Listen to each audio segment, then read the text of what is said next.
Welcome to Spirits Podcast, a boozy dive into mythology, legends, and folklore. Every week we pour a drink and learn about a new story from around the world. I'm Amanda. And I'm Julia. And this is episode 191, Your Urban Legends, number 37. Here we go. It's another time for Urban Legends. I had my cousin tell me that he enjoyed these episodes the most yesterday, so that was nice. My dad has said the same thing because he likes Eric Schneider the best, or at least likes hearing Schneider on the show, and so he enjoys these episodes. And I'm like, okay, Dad, I see how it is. That's fine. That's valid, Brian. I get it. I love all our patrons equally, Julia, but right now I love Abigail, Maya, Griffin-tastic, Amory, Nicole without the H, and Kaylin, the newest, the freshest, because they're our newest patrons. Fresh patrons. Hot out of the oven. I love when that happens. Welcome, guys. Thank you so much for choosing to support us, a independent media business that employs 3 people in the media industry with your dollars, because we don't have loans or venture backing or a media company that owns us, and we like it that way. But you are the ones who allow us to do this as our job, so thank you. And you all smell like cinnamon. Absolutely. I made cinnamon rolls this weekend. Oh, Julia, it was a real good time. And I would absolutely share those delicious rolls with our supporting producer level patrons. Philip, Alicia, Deborah, Hannah, Jen, Jessica, Keegan, Landon, Megan Linger, Megan Moon, Molly, Mr. Folk, Neil, Nikki, Phil Fresh, Polly, Sarah, and Skyla, who, along with our legend level patrons, are the beautiful, Doric columns that keep this whole situation afloat. Audra, Avonlea, Chelsea, Clara, Donald, Drew, Eden, Francis, Jack Marie, Josie, Lotta, Mark, Morgan, Necrofancy, Sarah, and BM Me Up Scotty. I just think of the sourdough bread that we've made throughout this quarantine, and I think, yeah, that's our legend level patrons. They've given us so much time and so much of their attention and love. Absolutely. And Julia, would you let me know what else you've been giving your attention and love over the last week? Yeah, sometimes you just need something really lighthearted and a little bit mindless. And for me, that was a YouTube series that Jake introduced me to this week, which is called Pasta Grammar. Oh boy. And it is about a filmmaker and his very Italian wife who live in Maine. And it's mostly this man subjecting this poor Italian woman to American versions of Italian food. Oh boy. And her just being like, this is not how you do it. I love that so much. It's very sweet. Incredible. I have been checking out our Myth Movie Night pick for next week, which is the 2020 version of The Invisible Man with Elizabeth Moss. And I have so many thoughts. I can't wait to share them with you. I am very excited to talk about it because The Invisible Man is so steeped in its own lore that it's just going to be a blast to explore and dig into. I can't wait. And we are recording that just before our newest Multitude live show. We have missed doing live shows so much, and we are back with a digital live show happening this Thursday, the 30th of July, 8 p.m. Eastern. And we are also making a video on demand, a VOD copy. So if you go to multitude.productions/digital live, you can buy a ticket to the live show and stream it with us or watch it afterward. If you're listening for some spirits content, I promise you there's going to be some good ones. We are going to be making our own urban legend. And you've heard how buck wild the urban legends are in our regular episodes. Just imagine one that we made up ourselves. It's going to be wild. It's going to be fully 37 episodes worth of knowledge, experience, and urban legend tomfoolery. And I cannot wait. We also wanted to let you know that the first season of Meddling Adults is now complete. This is the whodunit show that we launched during COVID, and host Mike Schubert does an excellent job of choosing absolutely wonderful and definitely too complex for a children's novel mysteries from sources like Encyclopedia Brown. And they are so much fun. Guests include all of the Multitude hosts, Helen Zaltzman, and the crew of Hey Riddle Riddle, all of which were fantastic. Mike's parents, there are just so many great guests to enjoy. And again, if you want to check out me getting redemption for my terrible first episode, that will also be part of the digital live show that we're doing for Multitude. Yeah. Hey, yo. Yo. So listen to Meddling Adults in your podcast player or at meddlingadults.com, and make sure you join us on Thursday for our live show. 25% of all sales are going to the Black Lives Matter Global Network, and we are very excited to experiment in bringing our patented podcast variety show to the internet. That's multitude.productions/digital live. Without further ado, enjoy episode 191, Your Urban Legends, number 37.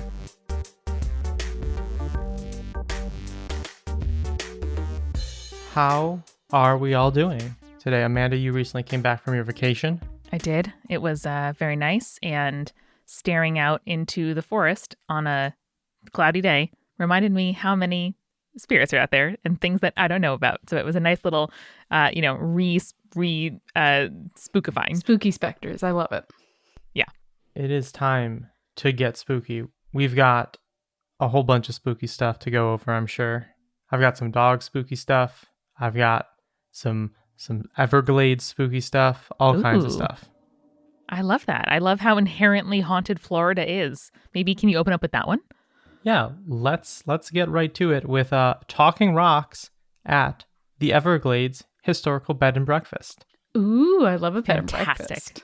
This comes to us from Molly, and she writes, I was listening to an episode recently where you mentioned a haunted hotel, and it brought back a memory of a very weird bed and breakfast that I stayed at a long time ago. To set the scenes, we were in Everglades City, Florida. The Everglades are a huge expanse of wetlands at the edge of Florida, 1.5 million acres, according to Google. Wow. And Everglades City houses one of the visitor centers and not much else. If you look at pictures of the city from the 1940s, not much has changed, and it is a very spooky town by nature. Amanda called it. Just the natural spookiness of Florida. Florida's just spooky. That's how it is. Arguably, the first urban legend on the show was from our friend Matt in Florida. And I just think that it's a thing that we return to again and again. There are 3 historical buildings in Everglades City, one of them being the Bank of Everglades building. It's a large mint green pillared building that has now been converted into the Everglades Historical Bed and Breakfast. It is here that our story takes place. You don't see a lot of mint green banks. You don't see a lot of mint green buildings. But it's specifically not banks. The building is huge, but the way I remember it, we were the only guests at the hotel. It was me, my mom, my dad, and my older brother. We went to check in, and the woman who ran the B&B got to talking with our family. At the time, my mom was suffering from chronic pain in her forearm, which had been persisting for months and was making our vacation hard on her. For some reason, this came up in the conversation. Maybe my mom was asking if there was a hot tub to help her relax her arm muscles or something like that. And the woman told us she was pretty sure she had just the thing. Oh boy. I don't like What's that. the thing gonna be? I don't like it. She brought us into another room. The walls were green like old-fashioned bank walls often are. Okay. May I just stop and say, if somebody says, I have just the thing and tries to take you to a second location, I mean, let's just do a poll. You guys wouldn't go, right? No, not a secondary location. You got to tell me the thing. Depends on how bad the chronic pain is in that arm. I mean, fair. I am now going to look at mint green walls and go, classic bank. Whereas before, I think I would have thought of like a hospital. I don't know. The walls were green like old-fashioned banks walls often are, and there was a large safe on one side of the room. I remember being so fascinated by the safe that I didn't even notice the room was full of rocks. What? What's that? There were rocks every shape, size, color, covering every surface of the room. Most of them were shiny and polished and perfectly round, but others were shaped into diamonds, hearts, and squares. The woman sat us down and told us that she talks to rock. Getting better as every bit goes on. Not only does she talk to rocks, she told us, but the rocks talk to her. She told us the story of the first time she discovered her rock whispering abilities. I can't exactly remember what happened, but I do know the rocks gave her some sort of romantic advice because she had it smoothed and cut into a heart shape. And the voice was just so clear that at first she thought it was coming from another human. So we're talking full sentences, different voices out of loud talking rocks, not just a vibe. That seems to be the first time the rock spoke to this lady, gave romantic advice. I'm just so curious as to what kind of romantic advice a rock would give a person. How many romances has that rock seen? Like, hang out, stick around. I'm a rock, that's all I can do. Maybe it's the rock from Romancing the Stone. Boom. Anyway, she looked at my mom's arm, then walked around the room, leaning her head into each rock, listening to see if any of them could help out with the pain. At last, she picked up a small white rock that had a kind of translucent glow to it. She let each of us hold it, and it was cool to the touch despite the heat of the Florida summer. She told my mom that the rock had told her to roll it up and down her arm. My mom was skeptical, as we all were, but she did as the rock said, rolling it up and down her arm. The cool rock felt good on her arm, she said, and it felt like it was easing the pain. Still, she doubted that she'd wake up the next morning pain-free.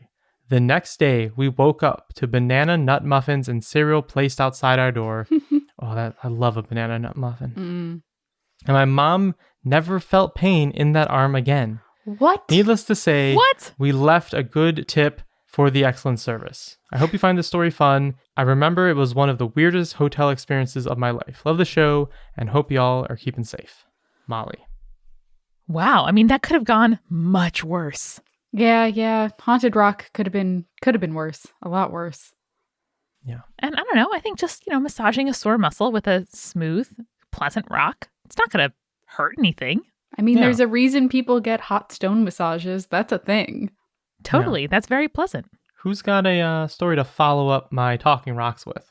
Ooh. Do you guys want a story about why my friends don't like sleeping over anymore featuring my haunted bed? Oh, yeah. I have two yeah. haunted bed stories. I mean, I don't this time. need the second one. I need this one. All right, cool. This is from Mari, and they write, "Hey friends, I've been listening to your hometown urban legends, and I've always wanted to share my experience with the supernatural I've had during my 18 years of living in the same house. I'd like to start by saying I don't believe in ghosts because most things have a scientific explanation, but it's getting really hard to avoid at this point. Since a young age, I've been convinced something was really wrong with my house. When I was little, me and my brother would sleep in bunk beds. He had the top bunk, me in the bottom bunk. I've experienced the feeling of being watched for as long as I can remember, but nothing important happened as long as my big brother was with me. Aww. When he got older, he moved into the basement and left behind his top bunk. That's when weird shit started happening. Alone in a room with two beds, I was often kept awake at night by the distinct sound of tapping and scratching on the top bunk, as well as a loud breathing sound." Don't like that. Don't like a loud breathing sound. Don't like a quiet breathing sound, but hate a loud breathing sound. Yeah. I never gathered the courage to look, so I just would wait for it to stop and never told anyone. On one occasion, I was woken up by the door of my wardrobe opening on its own so fast that it hit the wall. That door was always hard to open for some reason, so my 9-year-old self had to pull it hard to open it, and the noise it would make was pretty loud. This is not the kind of door that opens on its own. When I turned 13, I also moved into the basement. The bunk beds were disassembled, and the bed my dad decided to put in my new bedroom was the old top bunk. For the first few months... No, Dad, that's the haunted one. Of all the beds available to you, that's the one you don't use. He didn't know. They didn't say anything. But it's like, it's the top bunk. Sure, like you can't put the bottom bunk in because then the stability happens. The stability of the bottom bunk is assured, I feel like, whereas the top bunk, not so much. I mean, I think bunk beds, if it's like a stacking kind of bunk bed where they can come apart, then use either one. Yeah. For the first few months, I thought the haunting had stopped because I was now occupying the bed, but I was wrong. The breathing was not just a sound anymore, it was directly in my face. On a few occasions, I distinctly felt warm air blown directly on my face, as if someone was asleep against me. The years that followed were very intense. I started to experience sleep paralysis with a creepy elderly woman that would get into my bed. The feeling of being watched was through the roof, and physical manifestations were more frequent. Books falling off my shelf, and food being literally thrown out of the pantry by God knows what. That's so many different things. It's so many different things that I don't like. It's a lot of stuff. At this point, I was the only one in my family experiencing it, so I didn't know what to think of it. It changed when I started making more friends and inviting people over for sleepovers. My big brother had moved out, so I often had the house to myself, and there was one incident that made everything a bit too real. Me and my friends were sitting at the dinner table and talking when we heard a loud noise behind us that sounded like glass breaking. We then realized that a glass that had been placed on the counter several meters away from us had completely exploded on its own. Glass everywhere. I looked for an explanation, but there was no heat source, no wind, no one could have been touching it. It was the first time the ghost or ghosts broke something, and the first time other people witnessed it. That doesn't just happen. No. It's not like you're brewing iced tea and you pour some hot water into a jar with tea bags and it's too hot and the glass explodes. That's not that. No. As you said, there was a weird sound. My headphones had like a weird amount of static in them. I heard hissing. It's weird. Just for that exact moment. We all heard it. The ghost is back. Don't like that. Don't like your new haunted house, Eric. It's not over yet. About a month later, my best friend at the time was sleeping over in a camp bed besides my bed. I heard her get up in the middle of the night to go to the bathroom. It has a loud fan that turns on when the light is on, so I could tell by the sound she was there. She took a while to come back, but I didn't think much of it. The next day, she mentioned running into my brother when she went to the bathroom. She said she saw him leave the room just as she got in, but didn't say hi or anything. I told her my brother had moved out and lived an hour away. She went quiet, so I asked her if she had seen his face, and she just said, "I know I saw a boy." Very creepy. I feel very lucky I've never met the boy in question. These past few years, I got used to some kind of presence, and I'm still very skeptic when it comes to ghosts. But I feel like the worst part is over. Pretty good haunting, I would say. It's a spooky haunting, for sure. Got all your classics. Weird sound, weird sight. Breath. Whole bunch of other stuff. Very good. Someone making a bad decision. Always important, the bad decision. I have a worse bad decision one coming up later. You guys are going to be stoked by it. Fantastic. Would you guys like a taste of taste-related hauntings? I have 2 short ones. Or do you want to hear about a TikTok-loving ghost? Ooh. I do want to get to taste because taste is still on my mind, but I can't wait for the TikTok ghost. That'll be after the refill, but let's do a couple of tastes, a little aperitif. So we asked for taste-related hauntings in our last episode, and we definitely want to continue to receive those, so please do send them in. But here's just a couple that we got. First from Kiara, and she writes, "This is tasting ghost tiramisu." A little background. My grandma passed away 2 years ago and absolutely loved cooking and baking. We have like 7 books full of her handwritten recipes. She used to make tiramisu every year for my grandpa's birthday because it's his favorite dessert. They were together for more than 50 years, so you can imagine how long of a tradition that was. For his last birthday, my mom and aunt decided to make one for him, and he teared up a little bit, said it was delicious, and thanked them profusely. He went to sit outside after the party like he usually does. I decided to join him because I didn't want to leave him alone. We stayed in silence, just enjoying the light summer breeze. I remember I was focused on petting my dog when it happened. I felt the taste of tiramisu in my mouth. It wasn't like, pardon my bluntness, when you burp and have like an aftertaste of what you've been eating. It was really strong and tangible and new. Then I heard my grandpa chuckle and say, "Oh, you remembered." When I turned toward him, he had a distant look in his eyes and a little grin on his face. I think I stared at him for 30 seconds straight or something. I was really confused. Then he turned to me and said, like it was the most natural thing in the world, "I know, your Nona definitely put more coffee in it, huh?" So that's how I... Nope. No? Creepy? Eric doesn't like it. Eric, this sweet, is as heartwarming as hauntings get. But it's like, I know the weird thing that you're experiencing right now, and I'm going to explain it with a very, like, not ominous, because it is very sweet, both literally and figuratively. Ooh. But check that out. But it's just like, I know that you're getting a little extra coffee flavor right now. Like, it's just so...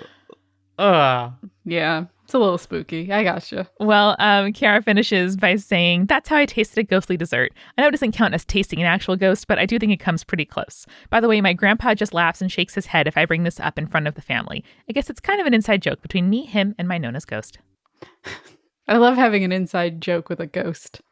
Me too. And the next one comes from ELM, she, her. "When I was younger, my mother and grandmother would take me to my Gigi's great-grandmother's house. I also call my great-grandmother Gigi, so that made me happy. When I was there, my great-aunt, who lived with my Gigi, would feed me pomegranate. Then I would go into the sitting room and converse with the adults, possibly one of my proudest 6-year-old moments. My Gigi died when I was about 7 or 8. Since I was a literal child, I didn't really understand what was going on at the time. When my family went back to the car, my dad played a slow and sad song, which sent chills down my spine halfway through. A few years later, I was just sitting at a party with my cousins and we were talking about life in general. Eventually, the conversation came around to our Gigi. One of my cousins, I'll call her Sophia, was really close with Gigi and also got pomegranate whenever she was visiting. She then told us that whenever she talks, thinks, or is generally reminded about Gigi, she can taste pomegranate. I myself have only had this happen once, when I was listening to that slow, sad song that my dad played. It was odd. Aww. Oh, that's very sweet as well, but also very spooky. So spooky, man. I love it. It's just so tangible, you know? Well, that was very sweet, but now I'm a little thirsty. So Let's go get a refill. Let's wash away the taste of this coffee and this pomegranate with some craft brews in the refill. Julia, I know that for me, when I am not sleeping, it is usually not fear of shadows in the dark or other urban legend-like activities. It's mostly anxiety about what's going on in my life. And I find it really, really helpful that when I have those thoughts, if I can't sleep, I can either get up and just journal a little bit, or I can write down some notes that I want to discuss in therapy. And that is a really helpful way for me to do something about what is bothering me and then be able to kind of put it to the side, say, I'm going to deal with this at this specific date and time when I have my video call with my therapist, and then move on with my day or my night. So I'm really, really grateful that BetterHelp makes it so easy to communicate with my therapist at really any hour of the day. I can send messages to my therapist that they respond to in a timely fashion, and we schedule phone or video meetings like you would talk to a therapist in traditional offline counseling. But I can do it from the safety of my own home and the comfort and being able to wear my pajama shorts. And all of that honestly makes it a lot easier for me to kind of relax and focus on what it is, being honest, and what I need to talk about. So BetterHelp is a secure online counseling service that matches you with your own licensed professional therapist.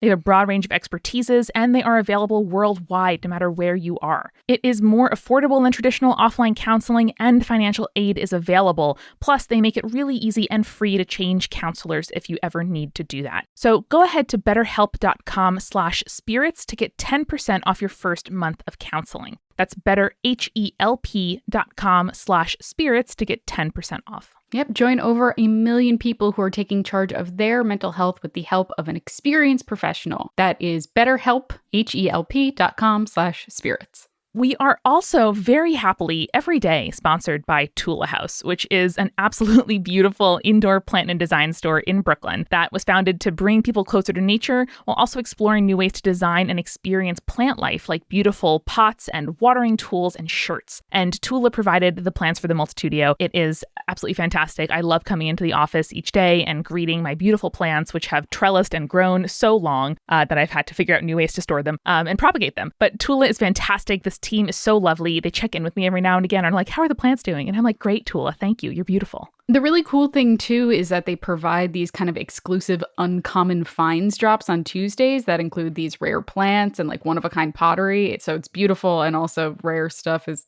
always cool. And they have a bunch of different kind of plants. You can find tropical plants. They have arid plants. You can find pottery and growing tools and even plant-inspired apparel and accessories. I love some of their stuff. And I love people wearing it around the neighborhood of Greenpoint where the Multitude Studio is. They're just absolutely fantastic. They are selling prints now by botanical artists, and they've really just, been a real fixture of our community. And for those who live outside of Brooklyn, it is a great way to buy something to support a local business and get a beautiful plant or a piece of pottery or artwork for your home. So they are offering Spirits listeners and Spirits listeners only 15% off your entire order using the discount code TULAHOUSE, all one word, at the website tula.house. That's spelled TULAHOUSE.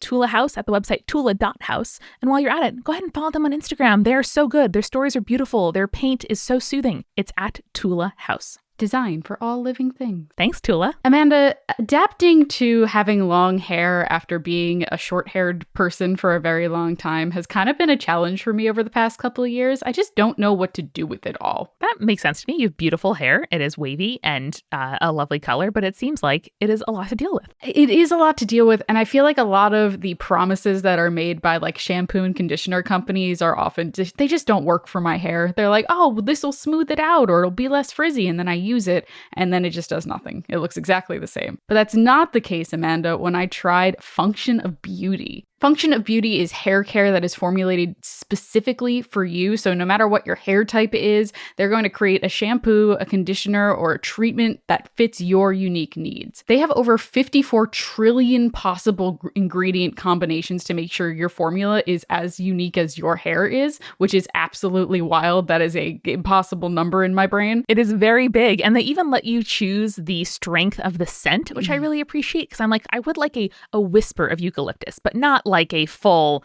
perfume store level. Yes, I completely understand and totally agree. But it's really easy. All you have to do is this quick but really thorough quiz and tell them all about your hair. And then they determine the right blend of ingredients, and then they bottle your custom formula to order, and then they send it to you. And it's in this really cute customized bottle with your favorite color and also a fragrance that you choose at the level that you choose, Amanda, which is great. And my favorite thing about them is that all of their formulas are vegan and cruelty-free, and they never use sulfates, parabens, or any other kind of harmful ingredients that, can damage your hair. And Function of Beauty is not just the first ever custom hair care brand, it is the internet's top-rated customized hair care brand. So they have over 40,000 real 5-star reviews and counting. So what are you waiting for? Go to functionofbeauty.com/spirits to take your 4-part hair profile quiz and save 20% off your first order.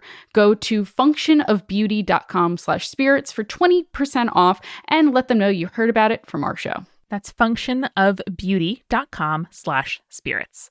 And now let's get back to the show. Guys, when I was on my vacation, I had the pleasure of visiting Citizen Cider in Burlington, Vermont, which is a fantastic cidery with a very, very good brew pub kitchen as well.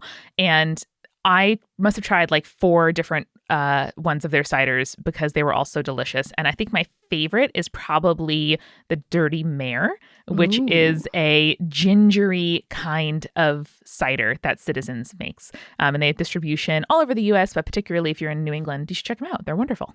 I actually picked up a IPA, which usually I'm not a big IPA fan, but my dad Plot is twist. and Jake is. So I picked up from Five Boroughs Brewing Company the Gridlock Hazy IPA, which is like a lot more citrusy and tropical than your typical IPA is. I really, really liked it. It's really, really nice. Yum. And I had a nice little bottle of some, not the whole bottle, obviously, of some Cleveland Underground whiskey. Ooh. I got their rye, which was aged in black cherry barrels. Ooh, it was good. quite flavorful. Usually, I mean, I like just any whiskey for the most part, but this one had a nice little bonus flavor to it that you don't get all the time from other whiskeys. That sounds really nice. Barrel-aged stuff is like my jam. I will try pretty much anything barrel-aged because I feel like it's a taste that even if I'm not that sophisticated, I can look for and find and be like, oh yeah, okay, all right, I see that. You're like, oh, this is oaky because it's aged in oak barrels. I got you. Exactly. Do you guys want me to go right into my TikTok ghost? Because I'm very excited about it. Please do. Please do. I'm mostly interested if it is a TikTok like a clock or the app. And it's got to be the app. I don't know which one it's going to be, but I'm assuming it's going to be the app. Oh, it's totally the app. So this is from Lucas. It is titled The TikTok Loving Ghost and Tales from the Old Naval Hospital.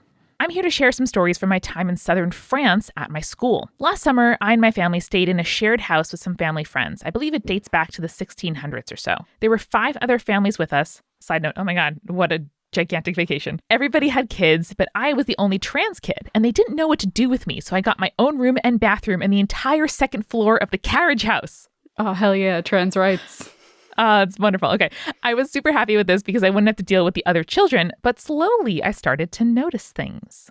Uh-oh. My perfectly fine phone would glitch whenever I was in my room for no reason at all. And when I left the carriage house, it would stop. Now, this was a bit annoying, but I was in France, so whatever. I had places to see, and I didn't really mind. Then there were the footsteps. Now, it was an old house, so the floors creaked and settled, but I started to hear very distinct footsteps going down the tiny hallway from the stairs, and I knew something was up. After realizing that something was definitely in this house, I started speaking to it, obviously, but it never responded. I would tell her that I had boundaries, and while she can stay because this isn't my home, I'd like it if she didn't make so much noise while I slept. And just like that, the nighttime walking stopped. I finally got some good rest after a while. Love when ghosts listen. Now, after a day or so, this ghost became very invested in my phone, and I put 2 and 2 together and realized that she had been messing with it. No harm was really done, but the ghost really seemed to like TikTok. When I had it open on my phone, she would swipe past videos, and when I swipe past one, sometimes she would swipe back up to rewatch it. I found this completely hilarious. That is hilarious. That is the word I was gonna say.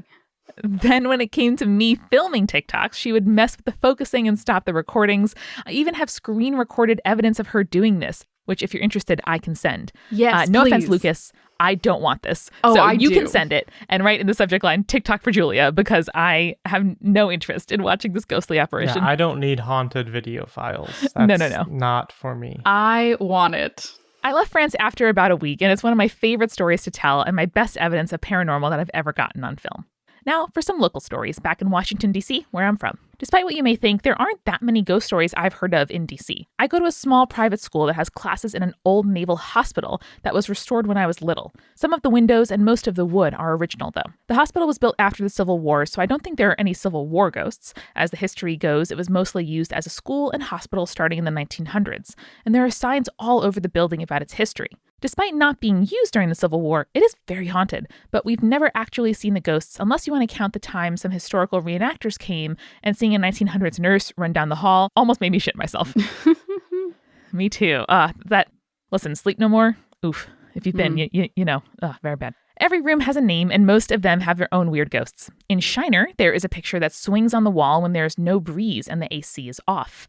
In Jacobs, there is a door that leads to nowhere, which could totally just be a construction error, I guess. In Latrobe, I've seen whiteboard markers fall on the floor when there's no one there to push them, but my two favorites are Haynes and Drummond. In Haynes, I feel like I'm being watched. It doesn't matter if class is happening or if it's after school. You just feel watched and get goosebumps and shivers on your neck that make you twitch. They haven't done anything bad exactly when you're in there, but you never really feel quite alone. There's always a presence that makes you want to jolt your head back and yell at whoever is staring, but there's never anyone there. I do have a comment about the painting that swings, even though there's no breeze. Just secure it a little more, you know? I know. 2 hooks instead of 1. That's all. Yeah, or like it fully opens on a hinge and it's like, just take the hinge off, man. That's really okay. Come on. I think if I own a house one day, rip the millennial dream, I would definitely install a painting on hinges, even with nothing behind it, or like a Post-it note with like a smiley face or something, just for the laughs. Like, that would just be very good. That feels right. As for Drummond, nothing has really happened there, except for the one time when I and my group of friends were sent to work in there while the other group was across the hall in Jacobs. There are no chairs or tables in Drummond, and the staff gets mad if you sit on the AC unit. Guys, don't sit on the AC unit. Don't do that. Or the windowsills. So my group laid on the floor. That day, I was wearing a long-sleeve sweater despite the hot weather and had my sleeves rolled up. In Drummond, it was cold and the AC was on full blast, so I rolled my sleeves back down, laid on my stomach, and got to work. About 30 minutes later, I pushed them back up when I had gotten more room temperature, and then immediately went pale and got shivers throughout my body because there were symbols on my sleeve. What? They weren't small either, stretching the length of my arm in big strokes, where I couldn't make out what was written, but it had been done in ink. I've asked around since that day and shared the photo I took of the marks with my peers on the internet, but I have not gotten any answers. I hope it doesn't turn out that my bloodline is cursed. Oh, almost definitely. That's almost definitely the answer. Lucas, I'm sorry to say, it seems like you have you're a magnet. Yeah, you have. There's something there. Mm-hmm. Are you perhaps the 7th son of a 7th son or something like that? You know, anything close to that? Were you born June 6th, 2006? Oh no. I mean, that could line up. Well, that was a scary one. So thank you, Lucas. This comes to us from Sarah, and she writes, "First of all, I want to say you are the very first podcast I ever listened to a few years back." Oh, yay. So I want to thank you for making such a wonderful show that leads me to continue to listen not only to you, but to expand into giving my shot at many other wonderful podcasts in the world. I've got a few stories to tell you about my dogs. So the first one is about Oreo. He was the sweetest black and white, half Chihuahua, half Cocker Spaniel little guy in the world. He was given to me by my grandmother at my 13th birthday. I was instantly in love for life. Oh my God. I wish my grandparents would give me dogs when I was a child. I know. That would have been nice.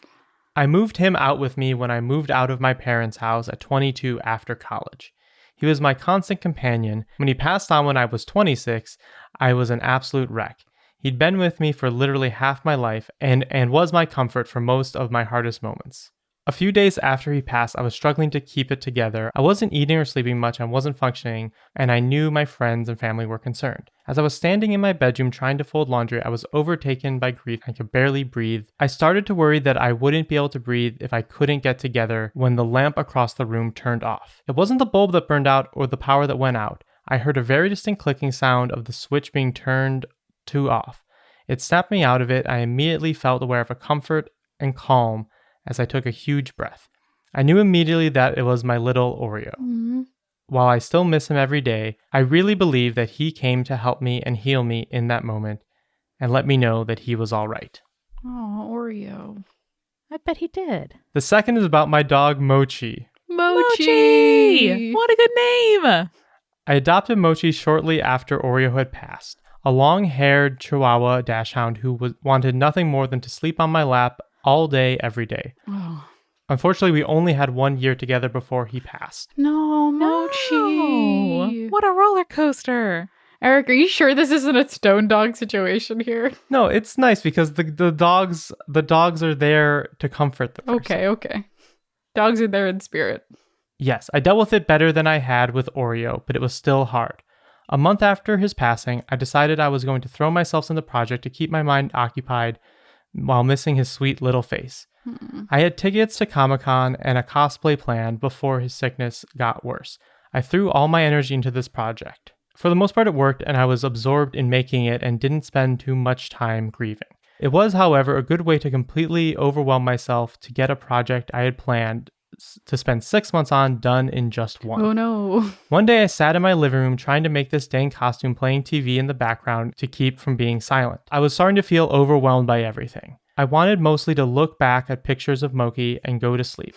As I felt that wave of anxiety mixed with grief starting to win, the TV went black. I glanced up and the TV was black, but for a subtitle at the bottom of the screen that said, "You got this." Aww. It lasted long enough for me to stare at, even grab my phone and take a picture of it. I felt the presence of that little furry potato, as we lovingly called him, in the room with me.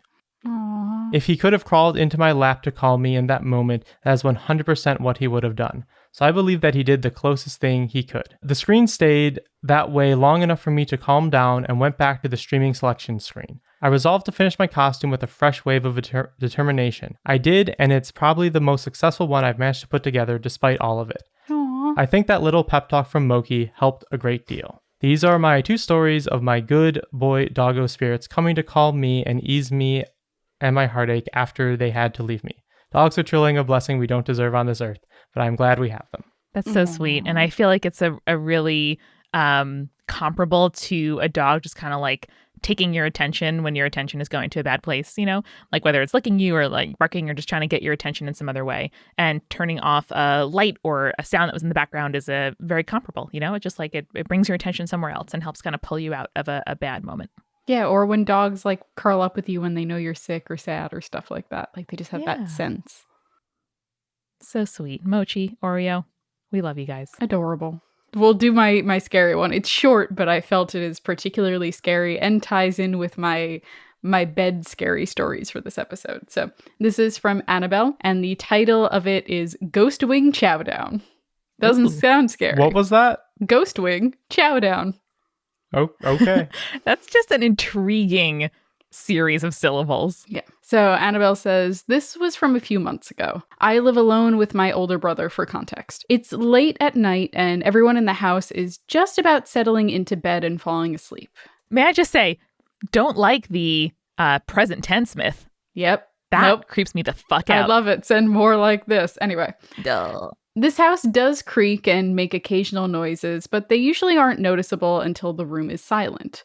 I'm falling asleep when I hear a noise. It's coming from underneath my bed.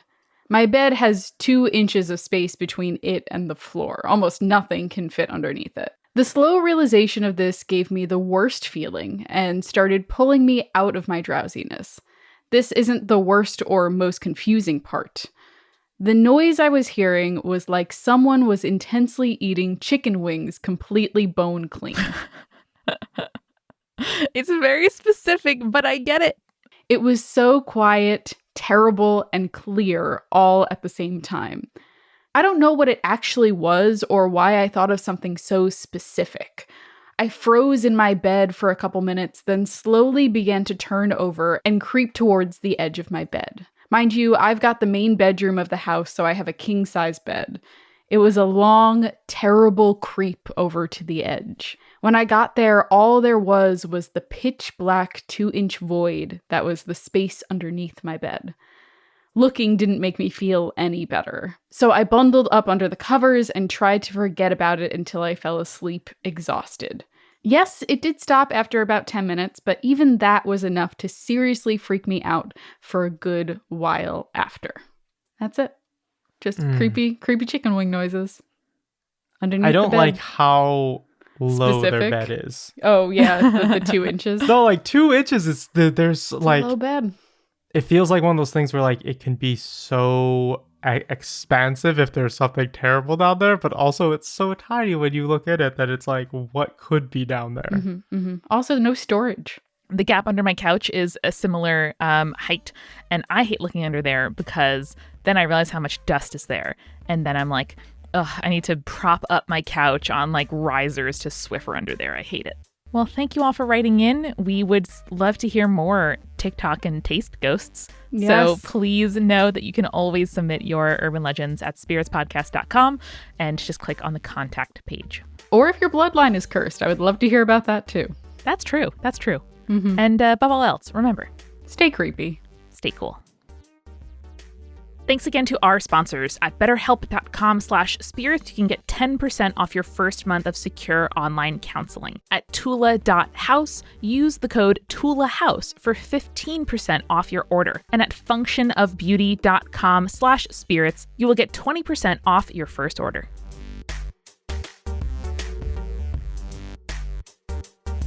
Spirits was created by Amanda McLaughlin, Julia Shafini, and Eric Schneider, with music by Kevin MacLeod and visual design by Allison Wakeman. Keep up with all things creepy and cool by following us at Spirits Podcast on Twitter, Instagram, Facebook, and Tumblr. We also have all of our episode transcripts, guest appearances, and merch on our website, as well as a form to send us your urban legends at spiritspodcast.com. Join our member community on Patreon, patreon.com/spiritspodcast, for all kinds of behind-the-scenes stuff. Just $1 gets you access to audio extras with so much more available too. Recipe cards, director's commentaries, exclusive merch, and real physical gifts. We are a founding member of Multitude, a collective of independent audio professionals. If you like Spirits, you will love the other shows that live on our website at multitude.productions. And above all else, if you liked what you heard today, please share us with your friends. That is the very best way to help us keep on growing. Thank you so much for listening.